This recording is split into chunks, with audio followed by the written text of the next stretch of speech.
tous, aujourd'hui voici une feuille DCP que je vais coloriser avec de l'encre et patiemment je vais utiliser de l'encre ambre, jaune et orange. Voilà, ça c'est en vitesse normale. Bon, au bout de 3 heures ça donne ça? Ah non, je rigole. Là, je vais utiliser un pochoir que j'ai acheté le week-end dernier au salon Creativa de Rouen. Et puis, hop, je regarde. Est-ce que c'est assez soutenu? Non. J'en remets un peu, j'insiste. Et puis, pour vérifier, je vais utiliser le cadre de mon carnet, oui, de curiosité. Le voilà. Pour voir si c'est assez intense et puis ce qu'on verra dans les fenêtres. Je juge que ce n'est pas assez, donc je remets le pochoir en place et je continue mon aventure. Je fais cet atelier avec mon ado qui dispose du matériel du bureau et puis on a chacune nos idées en utilisant la même planche de tampon et on regarde à la fin ce que ça donne. Je vais tamponner ici avec une petite goutte de Memento, là, c'est l'encre qui va bien sur le papier DCP, parce que je vais coloriser ces petits motifs avec feutre alcool. Et comme ça, l'encre ne bave pas.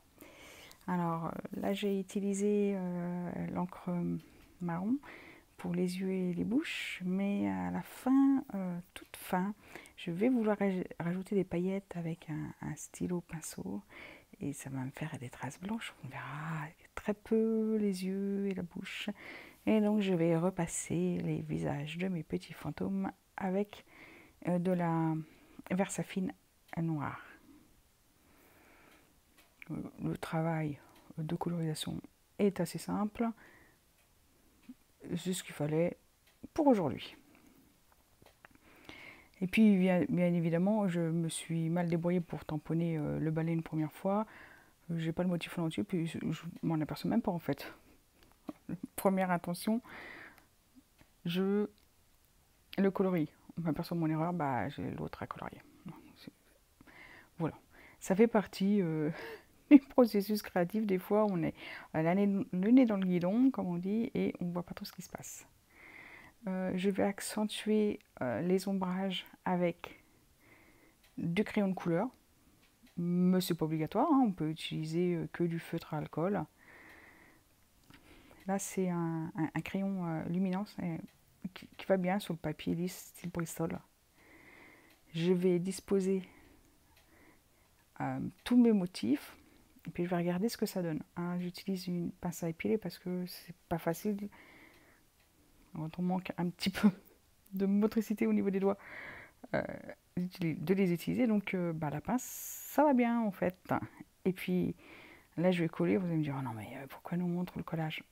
Parce que pour coller des petits éléments comme ça, j'utilise cette pince, ça permet de ne pas en mettre partout, ça permet de prédisposer avant d'appuyer dessus, de bien voir où on met la colle et surtout j'utilise un petit papier sur lequel je colle.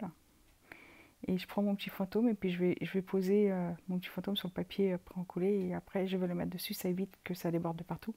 Et ne pas mettre la colle directement sur le petit fantôme par exemple.